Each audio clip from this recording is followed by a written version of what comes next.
चलिए स्टार्ट करते हैं। आज का टॉपिक हमारा parts of the computers. Parts of the computers में आप देखें कि हमारे पास तीन तरीके की यहाँ पर पार्ट्स में डिस्ट्रीब्यूट किया गया है। एक इनपुट, जहाँ पर इनपुट करा जाता है, दूसरा प्रोसेस, जहाँ पर प्रोसेसिंग होती है, और तीसरा जहाँ पर आउटपुट हमारे पास आता है। तो हम लोग इनपुट कीज या इनपुट यूनिट्स के बारे में पढ़ेंगे कि इनपुट यूनिट्स क्या होती हैं। तो इनपुट यूनिट्स वो यूनिट्स होती हैं जहाँ पर एक यूज़र अपने इंस्ट्रक्शंस को कंप्यूटर के अंदर डालता है। अच्छा, डेटा प्रोसेसिंग जो होती है, जिसके बाद हमारा रिजल्ट आता है, उसके लिए कंप्यूटर को इनपुट चाहिए होता है जो इंस्ट्रक्शंस के रूप में होंगे, और वो इंस्ट्रक्शंस हम जो है इनपुट डिवाइसेस के थ्रू कंप्यूटर्स के अंदर डालते हैं, और तब हमारा डेटा प्रोसेस होता है, और तब हमारा जो रिजल्ट है वो हमें मिलता है। तो यहाँ पर जो भी कंप्यूटर्स के अंदर इंस्ट्रक्शंस डालने के लिए डिवाइसेस इस्तेमाल होती हैं, उनको हम बोलते हैं इनपुट डिवाइसेस। तो इनपुट डिवाइसेस में जो सबसे इंपॉर्टेंट इनपुट डिवाइस है वो है हमारा कीबोर्ड। ये हमें सारे कंप्यूटर्स में दिखाई पड़ता है। तो keyboard is one of the important device. Computer के लिए कीबोर्ड बहुत इंपॉर्टेंट डिवाइस है। It is similar to the typewriter. जैसे कि हमने टाइपराइटर में कीज़ देखी हैं, उसी तरीके से हमारे कीबोर्ड में भी कीज़ होती हैं। इन कीज को हम फिंगर्स से दबाते हैं और कंप्यूटर्स के अंदर अपने सिग्नल्स को भेजते हैं, जिससे कि कंप्यूट हो सके, यानी कि जिससे कि हमारा कंप्यूटर प्रोसेस कर सके। तो ये जो कीज़ होती है, यहाँ पर आप देख सकते हैं कि यहाँ पर ऊपर फंक्शनल कीज़ हैं जो F1 से लेकर के F12 तक होती हैं। फिर जनरल कीज़ हैं। जनरल कीज़ को तीन तरीके से डिवाइड किया गया है। जनरल कीज़ में न्यूमेरिक कीज़ आती हैं जो 0 to 9 तक नंबर्स होते हैं। Alphabetical keys A to Z small और कैपिटल लेटर्स में होते हैं, और इसके अलावा जितने भी सिंबल्स बने होते हैं, प्लस, माइनस, गुणा, भाग, और परसेंटेज का, एंड का, इक्वल टू का, ये सब हमारी सिंबॉलिक कीज़ के अंतर्गत आता है। और इसके अलावा स्पेशल कीज़ होती है जो कि हमारे कीबोर्ड में कुछ स्पेशल तरीके से बनाई जाती हैं, अलग से ही दिखाई भी पड़ती हैं। तो इसकी नेक्स्ट स्लाइड में आप देख पाएंगे कि यहाँ पर ये कीबोर्ड का थोड़ा सा बड़ा फॉर्मेट है, और इसको हम देख पाएंगे यहाँ पर कि ये जितने भी ये F1 से लेकर F12 तक है, ये हमारी फंक्शनल कीज़ हैं। तो फंक्शनल कीज़ क्या होती हैं कि इनमें स्पेशल फंक्शंस होते हैं। इनको दबा करके किसी प्रोग्राम में कुछ स्पेशल फंक्शंस करे जाते हैं। जैसे कि अगर टैली में हम इन फंक्शनल कीज़ का यूज़ करें तो वहाँ पर अलग अलग तरीके के वाउचर्स खुलते हैं। जैसे कि कोई की दबाने से पेमेंट वाउचर खुलता है, कोई की दबाने से सेल्स वाउचर खुलता है। ठीक है। जनरल सॉफ्टवेयर्स में अगर आप F1 दबाते हैं तो आपको हेल्प मेन्यू मिल जाती है। तो ये स्पेशल फंक्शंस को परफॉर्म करते हैं, इसलिए इनको फंक्शनल कीज़ कहा गया है। दूसरी जो जनरल कीज़ हैं, इसमें आप देख सकते हैं यहाँ पे A to Z capital alphabets, और इन्हीं को स्मॉल अल्फ़ाबेट्स में यहाँ से हम टाइप करते हैं। और इसके अलावा ये जो 0 से लेकर के 1 2 3 4 5 6 7 8 9 एंड 0 है, ये हमारी सारी न्यूमेरिक कीज़ होती हैं। और यहाँ पर ये हमारा कैलकुलेटर कीबोर्ड होता है। तो यहाँ पर ये जो न्यूमेरिक कीज़ होती है, इनसे हम नंबर्स को दबाते हैं। तो ये जो इसके अलावा ये जो सिंबल्स आपको दिखाई पड़ रही हैं, ये सब सिंबॉलिक कीज से अंतर्गत आती हैं। लेकिन जो तीसरी तरह की कीज़ होती हैं वो आता है स्पेशल कीज़। तो स्पेशल कीज़ कीबोर्ड में अलग से बनी भी होती है और उनका काम भी स्पेशल होता है। जैसे कि यहाँ पर आप देखें कि ये एस्केप है। तो एस्केप की का काम ये होता है कि मान लेते हैं कि आप स्टार्ट बटन को खोल रहे थे और गलती से आपसे शटडाउन का बटन दब गया और शटडाउन का बॉक्स आ गया। तो उस बॉक्स को हटाने के लिए हमारे पास एक ऑप्शन होता है, या तो हम बॉक्स में कैंसिल होगा, कैंसिल को क्लिक करें, या हम कीबोर्ड से ये एस्केप बटन को दबा देंगे तो भी हमारा एस्केप का काम स्टार्ट हो जाएगा। इसी तरीके से ये स्पेस बार है। तो एस्केप तो हमें उस बॉक्स से बचा लेगा, और ये जो स्पेस बार है ये हमारे वर्ड्स के बीच में स्पेस लाने का काम करता है। ये भी बहुत इंपॉर्टेंट की है। अगर हमें एक साथ ज़्यादा स्पेस चाहिए या हमें डेटा टैबुलेट करके काम करना है, टैबुलेशन में डेटा काम करना है, तो हम टैब को दबाते हैं। ये जो टैब की है ये एक बार में 8 स्पेसेस को लाता है। 8 स्पेसेस को, यानी कि अगर हमें लिखना है पार्टिकुलर, यानी कि कोई भी हमें पर्टिकुलर यानी कोई भी हमें प्रोडक्ट का नाम लिखना है और उसको थोड़े से स्पेस के बाद उसका प्राइस लिखना है, तो हम नाम टाइप करेंगे और ये टैब दबाएंगे तो इस एक बार में 8 स्पेस आएंगे। 2 दबाएंगे तो 16 स्पेस आएंगे। ये डिफ़ॉल्ट सेटिंग होती है, आप इसको घटा बढ़ा सकते हैं। तो यहाँ से आप टैबुलेशन कर सकते हैं। इसके बाद यहाँ पर आप देखेंगे ये कैप्स लॉक है। कैप्स लॉक टॉगल की होती है। टॉगल का मतलब होता है जिस की को हम दबाएंगे और ऑन हो जाएगी, उसी की को दबाएंगे तो वो ऑफ हो जाएगा। तो जब भी कैप्स लॉक ऑन होता है, यहाँ पर कीबोर्ड में आप देखेंगे कि यहाँ पे कुछ लाइट लगी होती है और यहाँ पे कैप्स लॉक वाली लाइट जल जाएगी, और जब ये ऑन हो गया है तब आप कोई भी अल्फ़ाबेट टाइप करेंगे तो ये कैपिटल में टाइप होंगे, और अगर आप इसको दोबारा दबा देंगे तो यहाँ से लाइट ये बंद हो जाएगी, और अब आप किसी भी अल्फ़ाबेट को टाइप करेंगे तो ये स्मॉल लेटर्स में आएंगे। इसके बाद यहाँ पर आप देखें ये शिफ्ट की है और ये शिफ्ट की है, क्योंकि टाइपिंग में हम दोनों हाथ का इस्तेमाल करते हैं तो हमारे पास दो यहाँ पे शिफ्ट की दी गई हैं कि अगर हमारा राइट हैंड चल रहा हो तो हमारा राइट हैंड अगर चलेगा तो हम ये वाली शिफ्ट की का इस्तेमाल करेंगे, और लेफ्ट हैंड से अगर हम काम कर रहे हो तो हम इस वाली शिफ्ट की का इस्तेमाल करेंगे। शिफ्ट की का काम होता है कि अगर आपके अल्फ़ाबेट्स स्मॉल में चल रहे हैं और आप इस शिफ्ट को दबा करके अल्फ़ाबेट्स को दबाएंगे तो कैपिटल हो जाएगा। पहला काम है ये शिफ्ट की का। दूसरा काम ये है कि अगर आप यहाँ पे देखें तो की में यहाँ पर 1 है और इसके ऊपर एक्सक्लेमेशन मार्क है, यहाँ 2 है, इसके ऊपर भी कोई मार्क है। तो अगर आप शिफ्ट को ऐसे दबाएंगे तो ये 1 टाइप करेगा, लेकिन जब आप शिफ्ट के होल्ड करके इसको दबाएंगे तो ये ऊपर वाला सिंबल इसमें काम करेगा। तो ये शिफ्ट का काम है, चाहे इधर से करिए आप चाहे इधर से करिए। इसके बाद कंट्रोल और ऑल्टर की हैं, ये दोनों जो की हैं ये स्पेसिफिक किसी न किसी की के कॉम्बिनेशन से चलती हैं। जैसे कि कंट्रोल एस आप दबाते हैं तो फाइल सेव हो जाती है, कंट्रोल सी आप करते हैं तो कॉपी हो जाता है, अकेले ये कुछ भी काम नहीं करेंगे। और ऑल्टर की है, जैसे कि आप ऑल्टर एफ दबाएंगे तो फाइल मेन्यू खुलेगा, ऑल्टर ई दबाएंगे तो एडिट मेन्यू खुलेगा। और यहाँ पर एक प्रॉपर्टी की होती है, जैसे यहाँ पर प्रॉपर्टी की होती है और यहाँ पर ये विंडो की होती है।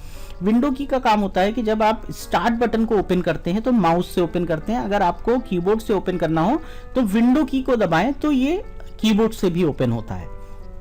तो यहाँ तक की कीज हमको पता चल गई। अब अगर हम यहाँ पर आए तो ये एक एंटर की है, एंटर की का बहुत इंपॉर्टेंट रोल है। आप सिंबल देख लीजिए, बहुत जगह पे हमें सिंबल भी बना मिलता है जिससे पता चलता है कि ये एंटर है। और एंटर की अगर हमने किसी सॉफ्टवेयर को खोला, अगर हम एंटर कर देंगे तो वो सॉफ्टवेयर ओपन हो जाएगा, यानी कि अगर हम कर्सर ले जा करके उसके ऊपर रख देते हैं और उसके बाद हम एंटर कर देते हैं तो ये सॉफ्टवेयर ओपन हो जाएगा। तो पहला काम है एग्जीक्यूट करने का। दूसरा काम है अगर हम एक लाइन लिख रहे हैं और इस लाइन के बाद हम एंटर करते हैं तो ये दूसरी लाइन में ले आएगा। तो एंटर का दूसरा काम है कि ये इसको दूसरी लाइन में ले आएगा। तो इसी तरीके से एंटर की एक मास्टर की हो गई, क्योंकि बहुत सारा काम एंटर की करता है। और इसके ऊपर ये वाली जो की है ये है बैक स्पेस की। अगर हमने कोई लाइन लिखी और अगर हमें इसे बिगाड़ना है तो हम बैक स्पेस के जरिए एक एक अक्षर पीछे की तरफ से बिगाड़ते चले आते हैं, जिससे कि हम कोई भी काम को रब कर सकते हैं, इरेज कर सकते हैं इस बैक स्पेस की से। तो इसको बैक स्पेस की बोला जाता है। उसके बाद आप यहाँ पर देखें ये नेविगेशन की है, ऊपर नीचे, और अगर आप देखें तो लेफ्ट एंड राइट आप अपने कर्सर को किसी भी डायरेक्शन में ऊपर नीचे या लेफ्ट राइट मूव कर सकते हैं इस नेविगेशन की के थ्रू। इसके बाद यहाँ पर आप ऊपर देखें तो यहाँ पर आपको 3 की मिलती हैं, एक प्रिंट स्क्रीन मिलता है, एक स्क्रॉल लॉक मिलता है और एक पॉज एंड ब्रेक मिलता है। तो अभी स्क्रीन लॉक का काम क्या होता है, जैसे आज की डेट में हम मोबाइल बहुत अवेयर हैं, मोबाइल में हम स्क्रीनशॉट लेते हैं, तो जैसे स्क्रीनशॉट का काम होता है ठीक उसी तरीके से ये प्रिंट स्क्रीन का काम होता है। आप इसको दबाते हैं और आपके कंप्यूटर की पूरी स्क्रीन ये कॉपी कर लेता है, और आप जिस सॉफ्टवेयर में जाकर के इसको पेस्ट करते हैं वो स्क्रीन कंप्यूटर की आपके सामने प्रेस हो जाएगी, आकर के प्रिंट हो जाएगी। तो ये इस प्रिंट स्क्रीन की बोली जाती है। स्क्रॉल लॉक को जब आप यहाँ से क्लिक करते हैं तो यहाँ पर एलईडी जल जाती है और ये ऑन हो गया, ये भी एक टॉगल की है। तो ये जब ऑन हो गया तो आपका फायदा ये है कि जब आप इस पर क्लिक करेंगे तो अब क्या है, अब से अगर आपने 2 पेज काम कर रखा है और उसमें कुछ लाइंस लिख रखा है, तो अगर आप इसको बगैर लॉक करे इसको दबाएंगे तो वो एक एक लाइन ऊपर लेकर के जाएगा। बट जब आप स्क्रॉल लॉक को करके दबाएंगे तो आपका पूरा पेज ऊपर नीचे खिसकेगा। तो ये स्क्रॉल लॉक का आप इस्तेमाल कर सकते हैं। इसी तरीके से पॉज एंड ब्रेक है, अगर आपको कोई स्क्रीन किसी समय पॉज करनी है तो पॉज की दबा दीजिए, और ब्रेक की से ये इसको ब्रेक भी करता है। ठीक उसी तरीके से ये इंसर्ट की है, इंसर्ट की भी टॉगल की होती है, लेकिन इसके लिए कोई यहाँ पर लाइट इंडिकेशन नहीं दिया गया है। बट अगर इंसर्ट की आपने दबा रखा है और की आपकी ऑन है तो मैं आपको यहाँ पर बताता हूँ, जैसे कि यहाँ पर लिखा है नेविगेशन, तो इसके बीच में अगर हम यहाँ पर इस जगह पे अगर हम कुछ भी टाइप करें, नेविगेशन अलर्ट हम टाइप कर रहे हैं, तो अगर हमारा इंसर्ट ऑन है और हमने यहाँ पर ए टाइप किया तो यहाँ पर ए इंसर्ट होगा और बाकी के अक्षर आगे को खिसकेंगे। लेकिन अगर ये इंसर्ट ऑफ होगा तो अगर हम यहाँ पे करते हैं तो ये के रब हो जाएगा और ए टाइप होगा। हम ई टाइप करेंगे तो ई टाइप, एल टाइप करेंगे तो ये ई रब हो जाएगा और एल टाइप होगा। इस तरीके से करके ऑफ होने की दशा में ये अक्षर को मिटा करके लिखता है और ऑन होने की दशा में ये अक्षर को आगे बढ़ाता जाएगा और हमारे कैरेक्टर्स बीच में इनपुट होते चले जाएंगे। तो ये इंसर्ट की है। डिलीट की, हम हमारा जहां भी कर्सर होगा उस पे अगर हम डिलीट की दबाते हैं तो एक एक अक्षर हमारा बिगड़ता चला जाएगा। अगर हमने सिलेक्ट कर रखा है तो जितना पार्ट हमने सिलेक्ट कर रखा है वो पूरा का पूरा पार्ट डिलीट हो जाएगा। ठीक उसी तरीके से ये होम एंड एंड की है। अगर हमारा एक पैरा लिखा हुआ है 4, 5, 6 लाइन का, 10 लाइन का, 20 लाइन का, और अगर हम होम दबाते हैं तो हमारे फर्स्ट कैरेक्टर पे यानी पहली लाइन के पहले कैरेक्टर पर तुरंत जंप करके हमारा कर्सर आ जाएगा, और इंड दबाते हैं तो हमारे लास्ट लाइन के लास्ट कैरेक्टर पर इंड के थ्रू हमारा कर्सर जंप कर जाएगा। इसी तरीके से अगर हमने 20 पेज काम कर रखा है तो एक एक पेज ऊपर जाने के लिए हमें पेज अप दबाना है और एक एक पेज नीचे आने के लिए हमें पेज डाउन दबाना है। तो ये जो की है इनका, ये स्पेशल कीज की कैटेगरीज में आते हैं ये सारे, और आपको समझ में आ गया होगा इनका क्या काम है। उसी तरह से ये जो है ये न्यूमेरिक कीपैड होता है। ये बेसिकली अगर हमें कोई न्यूमेरिकल काम करना है तो हमारी बचपन से आदत पड़ी होती है कैलकुलेटर को काम करने की, तो कैलकुलेटर जैसा ये कीबोर्ड दिया गया है। और यहाँ पर क्या है कि नम लॉक, अगर नम लॉक ऑन करेंगे तो यहाँ एलईडी जल जाएगी और नम लॉक ऑफ करेंगे तो यहाँ से एलईडी बुझ जाएगी। और इसके ये जो आप देख रहे हैं कीज, इन कीज में देखिए सब कीज पर एक नीचे कुछ और फंक्शंस लिखे हैं, जैसे ये इंसर्ट लिखा है, ये इंड लिखा है, ये पेज अप लिखा है, और ये नेविगेशन के भी यहाँ पर एरो बने हुए हैं। तो जब ये ऑफ होगा तो ये दूसरा काम करेगा, जब ये ऑन होगा तो नंबर्स को काम करेगा। और यहाँ पर प्लस माइनस गुणा भाग का साइन भी दिया है, आप इनको कैलकुलेट भी कर सकते हैं। और एंटर आपको यहां पर ना आना पड़े इसलिए एक एंटर भी यहां पर आपको दिया गया है। तो हमारा कीबोर्ड इस तरीके से डिजाइन है कि हम अपने काम को बहुत फास्टेस्ट तरीके से कर सके। और ये आपका पूरा कीबोर्ड है जो कि एक इनपुट डिवाइस का सबसे इंपॉर्टेंट डिवाइस माना जाता है। तो यहाँ पर अगर हम देखें कि कीबोर्ड एक प्राइमरी इनपुट डिवाइस है पीसी के लिए, और इसमें हम कमांड टाइप करते हैं, हम कुछ लिख सकते हैं, और इसमें बहुत सारे सिंबल्स दिए गए हैं, हम कुछ डिजाइन भी कर सकते हैं, बना भी सकते हैं। और नॉर्मली जो कीबोर्ड होता है वो 101 की और उससे अधिक कीज के साथ में आता है। मल्टीमीडिया कीबोर्ड्स भी आते हैं, और इस तरीके से हम अपने कीबोर्ड का इस्तेमाल करते हैं। अब जब हम कीबोर्ड खरीदते हैं तो हमें क्या होता है, हमें कीबोर्ड का कनेक्टर होता है, उसके अकॉर्डिंग कीबोर्ड बताना पड़ता है कि हम कौन सा कीबोर्ड खरीद रहे हैं। फिलहाल ये जो AT कीबोर्ड है ये अब नहीं आते हैं, ये पुराने मदरबोर्ड्स में थोड़ा बड़ा कनेक्टर आता था तब यूज किया जाता था। लेकिन आज की डेट में हम PS2 और USB कीबोर्ड का इस्तेमाल करते हैं, जिसमें से अब सब कुछ USB पे आने लग गया है। तो यहाँ पर 1 बाय 1 करके हम इनको देख लेते हैं कि किस तरीके के ये कीबोर्ड होते हैं, इनका कनेक्टर किस तरीके का होता है। तो जो AT जो कनेक्टर होता था वो काफी बड़ा सा होता था, और उसमें 1, 2, 3, 4, 5 पिन्स होती थी जिनको DIN5 बोलते थे। तो ये क्या करते थे कि यहाँ पर कुछ कीज का इंस्ट्रक्शंस इन पिन के थ्रू जाते थे। तो ये इसलिए पहले ये कनेक्टर्स यूज होते थे, और इस तरीके का कीबोर्ड आता था, हमें मार्केट से लेना पड़ता था, और हम इनको ले करके अपने कनेक्टर में इस कीबोर्ड को प्लग करते हैं, और तब जा करके कीबोर्ड का काम स्टार्ट होता है। बट अब PS2 भी थोड़ा सा आउटडेटेड हो गया है। PS2 में हमारा जो कीबोर्ड का कनेक्टर होता है वो कुछ इस तरीके से होता है, और USB में हमारा जो कनेक्टर होता है वो इस तरीके से होता है। This is USB connector. तो अभी क्या है कि माउस और कीबोर्ड दोनों के जो कनेक्टर्स हो गए हैं वो USB हो गए हैं, और USB किसी भी USB में आप लगा दोगे। यानी कि पहले क्या होता था कि जो PS2 का कनेक्टर होता था उसी में PS2 का माउस लगना चाहिए, बट अब USB के साथ ऐसा नहीं। USB किसी भी USB में लगा दीजिए, आप CPU में आगे की तरफ लगा दीजिए, आप CPU में पीछे की तरफ लगा दीजिए, आपका कीबोर्ड रन करता है, आपका माउस रन करता है, और ये यूनिवर्सल सीरियल बसेस के नाम से जाना जाता है। तो ये कनेक्टर्स आते हैं कीबोर्ड में, और माउस में भी, और भी डिवाइसेज हैं जिनमें सभी में लगभग USB ही कनेक्टर आता है। दूसरा इनपुट डिवाइस हमारा बहुत इंपॉर्टेंट है, माउस। माउस एक ऐसा इनपुट डिवाइस है जो हमारे कर्सर की पोजीशन को बहुत आसानी से कहीं पर भी मूव करा सकता है। अब अगर आप देखें तो ये जो माउस है, इस माउस में जो ये हिस्सा है ये पाम एरिया बोला जाता है, यानी जहां पर हम अपने हाथ की गदेली रखते हैं और ये हमें सपोर्ट देता है।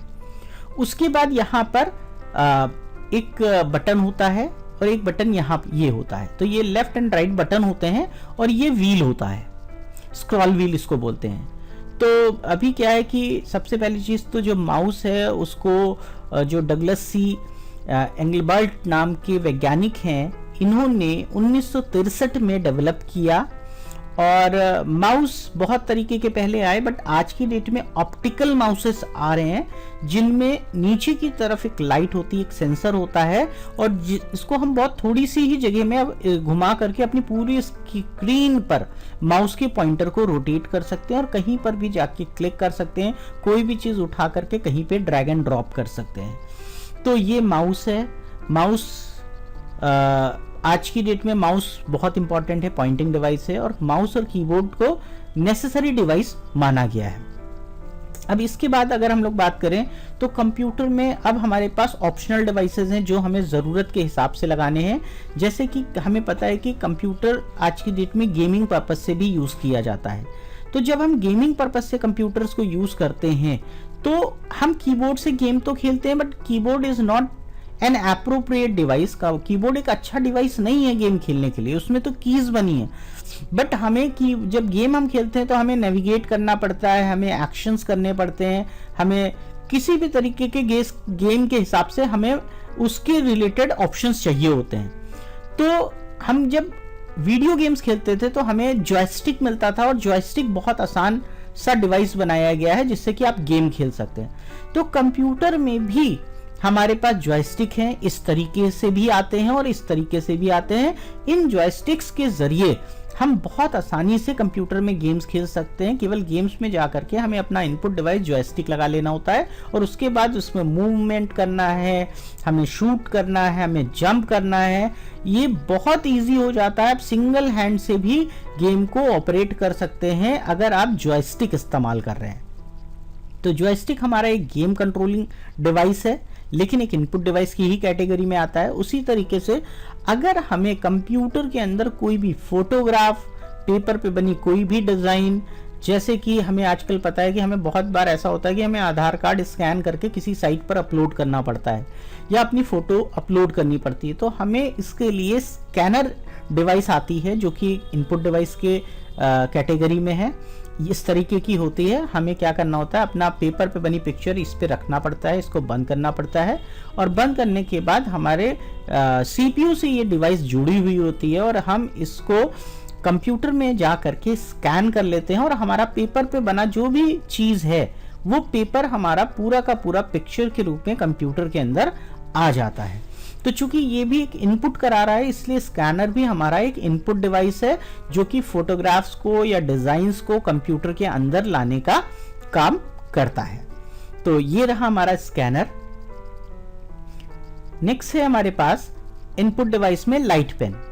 अभी लाइट पेन जो है ये होता क्या है कि माउस तो ठीक है पॉइंटिंग डिवाइस है, बट हम जो कार्टूनिस्ट हैं, जैसे हम अगर कार्टूनिस्ट की बात करें तो कार्टूनिस्ट पहले क्या करते थे, पहले हर एक चीज़ को पेपर पे डिज़ाइन करते थे और स्कैनर के थ्रू स्कैन करते थे और उसके बाद उसमें जा करके उसको ड्रॉ करते थे कंप्यूटर में जा करके। बट अब क्या है कि अब हमारे पास लाइट पेन जैसा डिवाइस है, बहुत आसान होता है। आप किसी भी चीज़ को इसके साथ एक पैड भी होता है, आप चाहें तो उस पैड पे डिज़ाइन करें और बहुत आसानी से जो चीज़ आप पैड पे डिज़ाइन कर रहे हैं आप सीधे स्क्रीन पे भी डिज़ाइन कर सकते हैं। आप जो भी आसानी से जो डिज़ाइन करते हैं, आपको एक पेन या पेंसिल की आदत होती है, उसके अकॉर्डिंग आप जो भी चीज़ स्केच करते हैं वो सारी स्केच की हुई चीज़ आपके कंप्यूटर के अंदर आ जाती है और आप उसको सेव करके आप अलग अलग सॉफ्टवेयर्स पे ले जा करके आप उसको रीयूज़ कर सकते हैं, कलरिंग कर सकते हैं, 3D मॉडल्स में डिज़ाइन कर सकते हैं।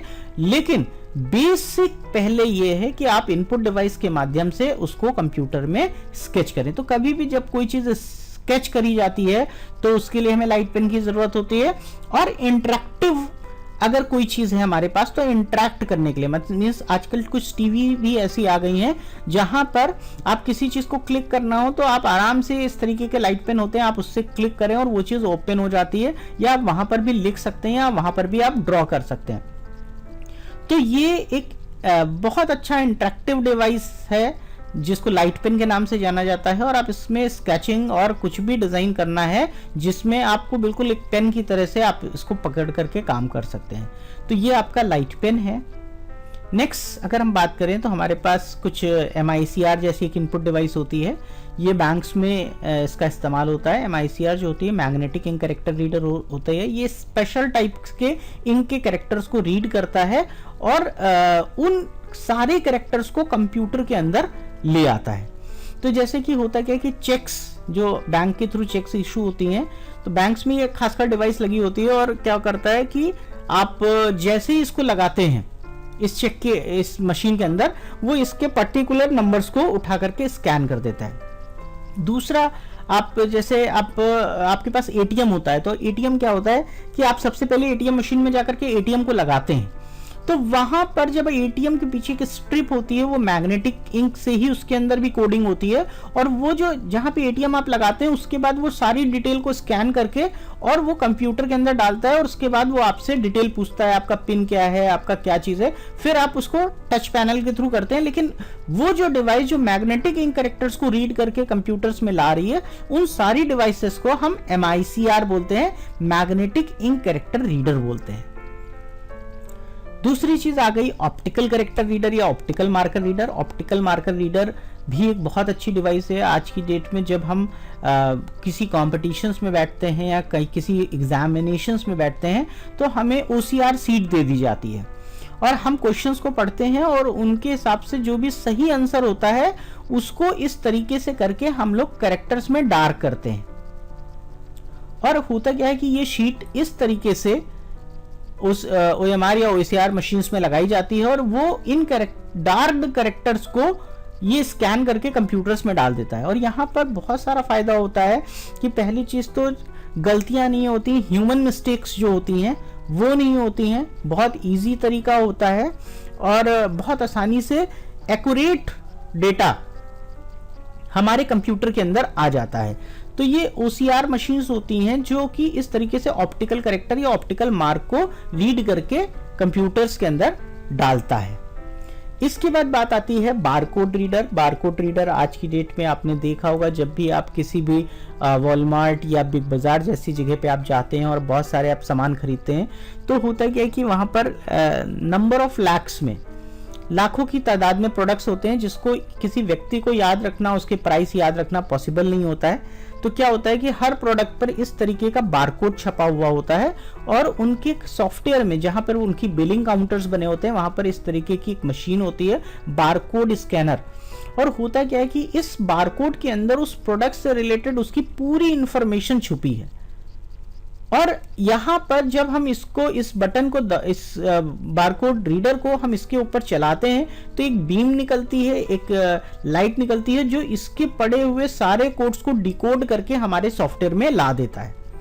और उस बंदे को, जो बंदा बिलिंग कर रहा होता है, उसको कोई ज़रूरत नहीं होती है कि उस प्रोडक्ट के बारे में जान के रखे, उसका प्राइस क्या है, उसकी एक्सपायरी क्या है, या उसके ऊपर कोई ऑफर है कि नहीं ऑफर है। वो सब कुछ इस बारकोड से डिकोड हो जाता है और डिकोड होने के बाद उनके बिलिंग फॉर्मेट में वो चीज़ आती, अपने आप चली जाती है और लास्ट में कैलकुलेट करके वो आपको टोटल बिलिंग अमाउंट बता देता है। अगर यही चीज़ आप मैनुअल तरीके से एक पंसारी की दुकान पे देखें तो एक आदमी को पहले सामान निकालना पड़ता है, फिर उसको कागज़ पे लिखता रहता है और लिखने के बाद फिर वो जोड़ता है, फिर एक बार कैलकुलेटर से जोड़ता है, जो कि एक बहुत टाइम टेकन प्रोसेस है। और जबकि एक पंसारी की दुकान में शायद उतने प्रोडक्ट्स भी नहीं होते जो कि एक वॉलमार्ट या जो कि एक बिग बाजार जैसे एक बड़े स्टोर के अंदर होते हैं। तो यहाँ पर बारकोड रीडर बहुत अच्छा काम करता है और यहाँ पर प्रोडक्ट से सारी डिटेल्स को अनहाइड करने का या डिकोड करने का काम ये बारकोड रीडर का होता है।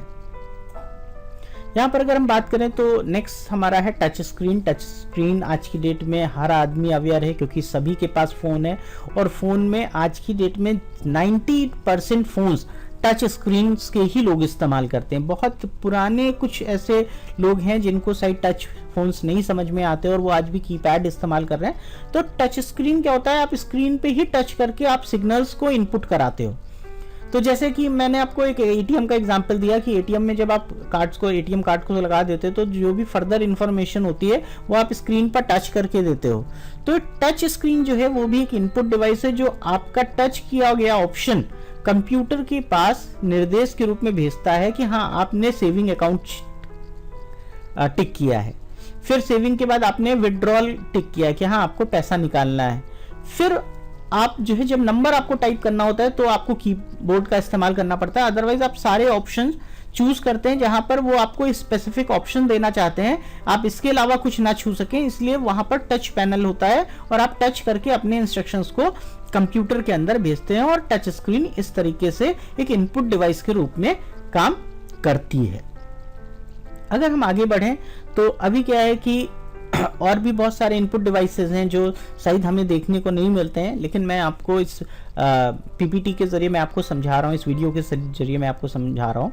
जैसे कि डिजिटाइजर हमारा एक इनपुट डिवाइस होता है जो कि आज की डेट में जो ग्राफिक डिजाइनिंग्स होती हैं, जो पेपर पे कंप्यूटर एडेड डिजाइन्स होती हैं, जहां पर आपको बहुत एक्सप्लेन करके डिजाइन्स करनी पड़ती हैं, उन सभी डिजाइन्स के लिए आप इस डिवाइस का इस्तेमाल करते हो। मैंने आपको बताया कि ये लाइट पेन का बहुत एडवांस रूप है और यहाँ पर आप बहुत एडवांसमेंट के साथ आप इसको यूज कर सकते हो। ऑटोकैड के बहुत सारे ऐसे सॉफ्टवेयर्स हैं जिन पर डिजिटाइजर काम करता है और आप उस पर पेपर पे या फिर इसके पैड पे आप जो डिजाइन करोगे वो ग्राफिकली आपके कंप्यूटर में इनपुट कराता है।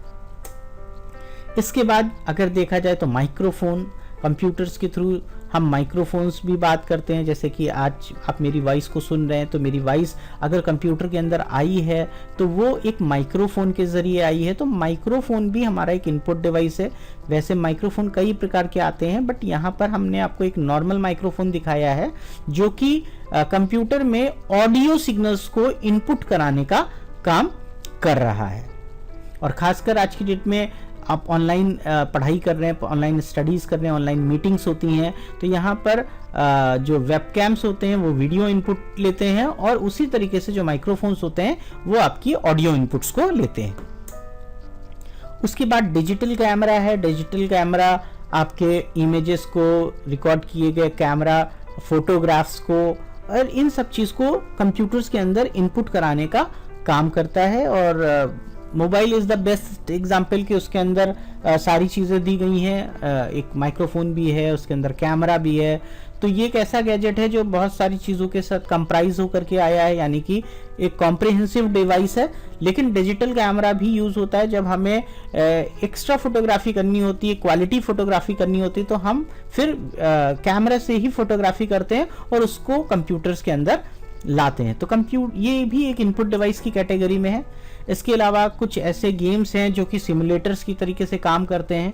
जैसे कि आपके सामने ये जो स्टीयरिंग व्हील है, ये आज की डेट में कार को सिखाने के लिए सबसे इम्पॉर्टेंट है।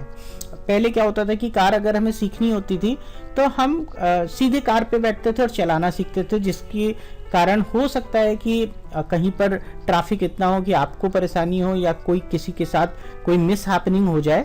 तो पहले क्या होता है कि एक गाड़ी बनाई जाती है और उस गाड़ी के अंदर इस तरीके के डिवाइसेस लगाए जाते हैं और सिमुलेटर के जरिए आपको पहले बैठ के एक कमरे के अंदर ही गाड़ी सिखाई जा सकती है। या फिर इसी तरीके के कुछ वीडियो गेम्स आते हैं जिनको आप यूज करोगे और आप रेसिंग का बिल्कुल परफेक्ट एडवेंचर ले सकते हैं इसके जरिए। इसमें पूरा आपको एक कार का सिस्टम मिलेगा जिसमें ब्रेक भी होंगे, जिसमें एक्सेलरेटर भी होगा, जिसमें आपका व्हील भी है, ठीक है, स्टीयरिंग भी है। आप उसको घुमाएंगे तो आपका उतने ही हिसाब से आपके गेम में भी मूवमेंट्स आएगा।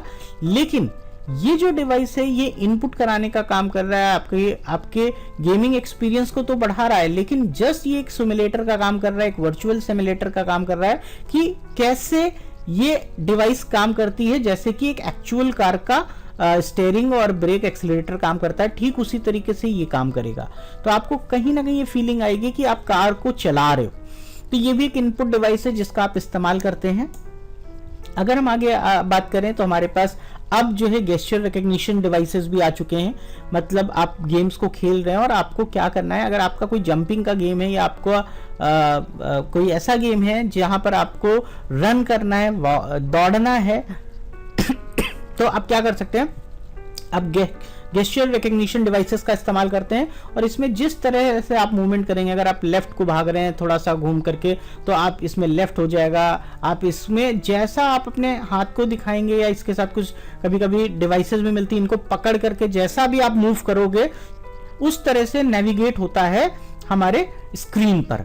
तो ये गेस्चर रिकग्निशन डिवाइसेस हैं। आपके फोन में भी गेस्चर्स होते हैं, आप इनको ऑन कर सकते हैं। गेस्चर्स को ऑन करेंगे तो जैसे ही आपने बोला कि कैमरा क्लिक, तो क्लिक हो जाता है, यानी कि कैमरा शूट कर देता है। या फिर आप स्क्रीनशॉट लेने के लिए आप बोलते हैं स्क्रीनशॉट और स्क्रीनशॉट हो जाता है, या फिर आप कोई हाथ जैसा उसको दिखाते हैं और स्क्रीनशॉट हो जाता है। तो ये गेस्चर रिकग्निशन डिवाइसेस हैं जो आपके गेस्चर्स को, आपकी बॉडी के मूवमेंट्स को पहचानते हैं और उस तरीके से ये काम को करते हैं। तो ये भी आपका एक इनपुट डिवाइस है जो कि यहाँ पर इस्तेमाल होता है। उसके बाद ये टच पैड है जो कि मैक्सिमम लैपटॉप्स में आपको दिखाई पड़ता है। ठीक है, यहाँ पर क्या है कि आप इसमें कीबोर्ड के जरिए आप इसको मूव करा सकते हैं। मैं अपने लैपटॉप से आपको मूव करा के दिखा रहा हूँ। ये टच पैड है, तो टच पैड को आप यहाँ से जैसे भी मूव कराएंगे आपका देखिए कर्सर इस तरीके से मूव करेगा और इसमें यहाँ पर लेफ्ट बटन और यहाँ पे राइट बटन माना जाता है। आप इसको जैसे ही क्लिक करेंगे तो टैप करते ही आपको क्लिकिंग का भी आपको रिजल्ट मिलेगा। जैसे एक माउस को क्लिक करते हैं, आप इस पे टैप करेंगे हल्का सा, आप बस इस पे हल्का सा उंगली उठा के रखेंगे तो टैपिंग हो जाएगी और आपको कॉपी पेस्ट डिलीट कुछ भी करना हो आप बिल्कुल इसको माउस की तरह से ऑपरेट कर लेंगे। तो ये टच पैड बिल्कुल पॉइंटिंग डिवाइस की तरीके से काम करता है और एक इनपुट डिवाइस है ये। उसके बाद कुछ कॉमन इनपुट डिवाइसेस जिनका आप इस्तेमाल करते आ ही रहे हैं लेकिन आपको नहीं पता है, जैसे कि आज की डेट में टीवी, एसी, ये सब कुछ रिमोट के जरिए ऑपरेट होते हैं। तो रिमोट भी हमारा एक इनपुट डिवाइस है क्योंकि ये डिवाइस आपका इनपुट लेता है और टीवी तक पहुंचाता है, यानी प्रोसेसिंग यूनिट तक पहुंचाता है। तो आपको वॉल्यूम बढ़ाना है, घटाना है, टीवी चेंज करना है, तो आप इस तरीके से इनपुट डिवाइसेस को इस्तेमाल कर सकते हैं। यहाँ पर आपको एक आपका जनरल नॉलेज बढ़ाने के लिए बताया भी गया है कि रिमोट को किसने इन्वेंट किया है, किसने बनाया है। तो डॉक्टर रॉबर्ट एडलर हैं जिन्होंने 1956 में रिमोट को डेवलप किया था और ये इलेक्ट्रोमैग्नेटिक वेव को से कम्युनिकेट कराता है किसी भी इलेक्ट्रॉनिक डिवाइस को और कंट्रोलिंग आपके हाथ में देता है और आपके इनपुट्स को वहां तक पहुंचाता है। क्योंकि आज के दौर में आप देख रहे हैं कि बहुत कॉमन हो गया है। पहले तो टीवी बटन से ऑपरेट करी जाती थी, चैनल्स भी बटन से चेंज किए जाते थे, बट आज की डेट में आप जहां बैठे वहां से बैठ के एक छोटे से डिवाइस से आप पूरी टीवी ऑपरेट करते हैं, आप रिमोट से आप अपना एसी को ऑपरेट करते हैं और आने वाले टाइमिंग्स में देख लीजिएगा कि लगभग मैक्सिमम चीज़ें रिमोट ऑपरेटेड हो जाएंगी। तो ये भी एक इनपुट डिवाइसेस है। ये VR है, वर्चुअल रियलिटी है। आज की डेट में जब आप एक अच्छे मॉल में जाते हैं तो आपको सिनेमा हॉल के साथ में आपको VR हॉल्स भी मिलते हैं, जहां पर क्या होता है कि आपको 2D, 3D, 4D और 5D, 7D जैसी मूवीज दिखाई जाती हैं, जहां पर आप एक कुर्सी पे ही बैठ करके आपको पूरी फीलिंग आएगी कि आप एक दूसरे वर्ल्ड में हैं, दूसरी जगह पे हैं और वहां पर बिल्कुल सब कुछ आपको वैसे ही महसूस होगा। तो ऐसे एक्सपीरियंस को लेने के लिए VR वर्चुअल रियलिटी इंस्ट्रूमेंट्स आते हैं, जिसमें आप जैसे ये जो इंस्ट्रूमेंट है आप यहाँ पे देख सकते हैं कि ये जो आँख पे पहना गया है, तो इसको पहन करके अगर आप कोई गेम खेल रहे हैं तो आपको बिल्कुल ये फीलिंग आएगी कि आप उस गेम के अंदर हैं। तो अगर आप कोई फुटबॉल मैच जैसा कुछ खेल रहे हैं या देख रहे हैं तो आपको ये नहीं लगेगा कि आप टीवी पे देख रहे हैं, आपको वर्चुअल रियलिटी यानी आपको लगेगा कि आप उस चीज़ को फील करेंगे अपने पर कि हाँ मैं यहाँ पे हूँ। तो इस तरीके की VR डिवाइसेस हैं, मार्केट में अवेलेबल हो चुके हैं, बहुत महंगे नहीं हैं, आप इनको यूज़ कर सकते हैं। और नहीं तो आप मार्केट में जाते हैं, आप इस तरीके के वीडियो गेम्स जाके खेल सकते हैं और आप फील करेंगे कि आपको एक वर्चुअल वर्ल्ड में, एक वर्चुअल संसार में भेज दिया गया, जो कि है नहीं लेकिन आपको पूरी फीलिंग देगा कि आप उसके अंदर हैं। तो ये भी एक इनपुट डिवाइस है जो कंप्यूटर्स के अंदर इंस्ट्रक्शंस को भेजता है और हमारे डेटा को प्रोसेस कराता है। नेक्स्ट है वेबकैम। आज का दौर ऑनलाइन क्लासेस का दौर हो चुका है, जहाँ पर एक टीचर अपने रूम में बैठ करके और हर अलग अलग घर के बच्चों को पढ़ा रहा है। मीटिंग्स होती हैं, वीडियो कॉन्फ्रेंसिंग्स होती हैं, बाहर आप बैठे हैं, आप टीवी पे देख रहे हैं कि 6 लोग 7 लोग एक साथ बैठ करके एक वार्तालाप कर रहे हैं, बहस कर रहे हैं, आर्ग्यूमेंट्स कर रहे हैं, या किसी बात के ऊपर वो लोग डिटेल कर रहे हैं। वो सब अपने अपने घर पे होते हैं, बट एक वेबकैम होता है जिसके जरिए वो सब वहां पर एक दूसरे से कनेक्ट होते हैं और वो देख करके बात करते हैं। और video calling is the one of the best example कि जहां पर आप कैमरे को इस्तेमाल करते हैं। तो ऐसा एक वेबकैम जैसा डिवाइस आता है जिसको आप अपने कंप्यूटर के साथ लगा करके और आप अपने को एज ए वीडियो डिजिटली आप अपने आप को किसी दूसरी जगह पर आप रिप्रेजेंट कर सकते हैं। तो ये आपका वेब कैमरा है जो कि एक इनपुट डिवाइस है, और वेब कैमरा वीडियो को इनपुट कराने का काम करता है। 90% ऐसा होता है कि जितने भी वेब कैमरा आते हैं इनमें माइक भी इनबिल्ट होता है। तो जो आप कैमरा आपकी वीडियो इमेज को भेजता है और ये आपकी ऑडियो को भेजता है। तो इस तरीके के कैमरा मार्केट्स में हैं अवेलेबल। 300, 500, 800, 1000 रुपए की रेंज में जनरल कैमराज आते हैं जिनको आप यूज़ कर सकते हैं। आज की डेट में पढ़ाई के लिए भी यूज़ कर सकते हैं और आप बिजनेस पर्पज से भी यूज़ कर सकते हैं। तो ये भी एक अच्छा इनपुट डिवाइस है। इसके बाद बात करें तो बायोमेट्रिक डिवाइसेस हैं जो सिक्योरिटी के पर्पज से यूज़ हो रही हैं, ठीक है, या लोगों की यूनिक लोगों को बनाने के लिए यूज़ हो रही है। जैसे कि कुछ बायोलॉजिकल बायोमेट्रिक डिवाइसेस हैं, जैसे कि आपका आज की डेट में फ़ोन, आप सबसे पहला एग्जांपल ले सकते हैं कि फ़ोन्स को अनलॉक करने के लिए फिंगरप्रिंट्स जैसा बायोमेट्रिक है। पहले आप एक बार अपनी उंगली को फ़ोन पे रजिस्टर्ड कर लेते हैं वंस अ टाइम, जब आप फ़ोन नया खरीद के लाते हैं। उसके बाद फ़ोन को अनलॉक करने के लिए आपको कोई पासवर्ड, कोई पैटर्न डालने की ज़रूरत नहीं होती है। जस्ट आप फिंगरप्रिंट को देते हैं और आपका फ़ोन खुल जाता है। इसी तरह से फेस स्कैनर भी आज की डेट में फ़ोन्स में आने लग गए हैं। आपका फ़ोन जैसे ही आपके चेहरे को देखेगा तुरंत उसको खोल देगा, तो ओपन कर देगा फ़ोन को। तो इसी तरह से ये फेस स्कैनर होता है। ये जो फेस स्कैनर है ये लोगों के फेस को देख करके एक्टिव हो जाता है, और अगर आप इसके साथ रजिस्टर्ड हैं तो जो भी प्रोसेस है ये उसको आगे बढ़ा देगा। अगर नहीं रजिस्टर्ड है तो ये आपको बताएगा कि you are not a recognised person, यानी कि आप इसके साथ पहले रजिस्टर्ड होइए तब ये काम करेगा। तो इनवैलिड ऑप्शन उस समय देगा। तो फेस स्कैनर आता है बायोमेट्रिक में, ऐसे ही हैंड स्कैनर आता है, आप पूरा का पूरा हाथ आपका स्कैन कर लेगा, ठीक है। फिंगरप्रिंट्स स्कैनर आते हैं, आपके कोचिंग इंस्टीट्यूट्स और बहुत जगह पे ये लगे होते हैं जहाँ पर अटेंडेंस सिस्टम इससे किया जाता है। गवर्नमेंट ऑफिसेज में अटेंडेंस के लिए सबसे ज़्यादा फिंगर इस्तेमाल किया जाता है, क्योंकि आपको पता है कि जो आपके 10 उंगलियों की जो फिंगरप्रिंट्स हैं वो किसी से मैच नहीं करती हैं, आपको यूनिक करते हैं। तो इसको यूज़ कर सकते हैं आप। इसके बाद रेटिना यानी कि इरीज स्कैनर आता है जो कि आपकी आँख की पुतलियों को स्कैन करता है और उसको स्कैन करके आपको सिक्योरिटी लेवल प्रोवाइड करता है। या फिर आज की डेट में आपने देखा होगा कि जब आप मेडिकल्स में आई टेस्टिंग के लिए जाते हैं तो बहुत सारी ऐसे इंस्ट्रूमेंट्स आ गए हैं जो आपकी आँख को स्कैन करके आँख का स्टेटस बता देते हैं उस मशीन्स को, और आप पता चल जाता है कि आपकी आइज़ वीक है कि नहीं है, या आइज़ में कोई प्रॉब्लम है कि नहीं है। तो वो सब एक स्कैनर होते हैं, पहले तो स्कैन करा जाता है, उसके बाद उसके आगे के प्रोसेस होते हैं। तो यहाँ पर इरीज को यानी कि जो रेटिना है इसको स्कैन करने के लिए आपका इरीज स्कैनर होता है। तो ये सब आपके इस बायोमेट्रिक स्कैनर्स हैं, जिसमें फेस स्कैनर हो गया, हैंड स्कैनर हो गया, फिंगरप्रिंट स्कैनर हो गया, इरीज स्कैनर हो गया, और अब वॉइस स्कैनर भी आता है।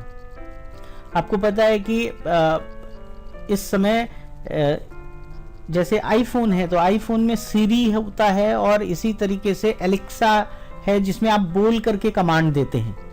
तो बहुत ऐसी जगह होती है जहाँ पर आप अपने आप को अपनी वॉइस को भी रजिस्टर्ड करते हैं, और आपकी वॉइस की पिच को, आपकी वॉइस की कॉन्टिन्यूटी को पहचान करके वो आगे का काम करता है। तो आप देखते हैं कि गूगल में भी आज की डेट में बहुत अच्छा ऑप्शन है कि आप बोलते हैं और आपकी बात को स्कैन हो जाता, आपकी ऑडियो स्कैन होती है और उसके अकॉर्डिंग आपका गूगल काम कर देता है। तो ये वॉइस स्कैनर के थ्रू होता है जो आपकी वॉइस को डिजिटल रूप में कंप्यूटर या मशीन्स के अंदर ले जाता है और आपका काम को एक वॉइस इनपुट के थ्रू कंप्लीट कराता है। तो ये भी एक इनपुट डिवाइस है जो कि आपका वॉइस यानी कि ऑडियो स्कैनर का काम कर रहा है और बायोमेट्रिक मतलब बायोमेट्रिक डिवाइस के अंतर्गत आता है, बट ये एक इनपुट डिवाइस है। तो ये इतने सारे इनपुट डिवाइसेस हमने पढ़े, और अगर हम इनको अच्छा सा पढ़ते हैं तो होप सो हम जितने इनपुट डिवाइसेस देख रहे हैं जो यूज के हैं वो सभी इनपुट डिवाइसेस हमें क्लियर हो गए। लेकिन ऐसा नहीं है कि इनपुट डिवाइसेस इतने ही होते हैं, ये इतने हैं नंबर्स में कि अगर हम बात करते रहें तो शायद कईयों महीने हमको केवल इनपुट डिवाइसेस को लिए चाहिए होंगे। बट हमने इतने इनपुट डिवाइसेस पढ़ लिए हैं जो डे टू डे लाइफ में कहीं ना कहीं हमसे रिलेट करते हैं और हमें पता ही नहीं था। तो होप सो आपको इनपुट डिवाइसेस सारे क्लियर हो गए होंगे, और मैं आपके सामने फिर से आता हूँ नए वीडियो के साथ।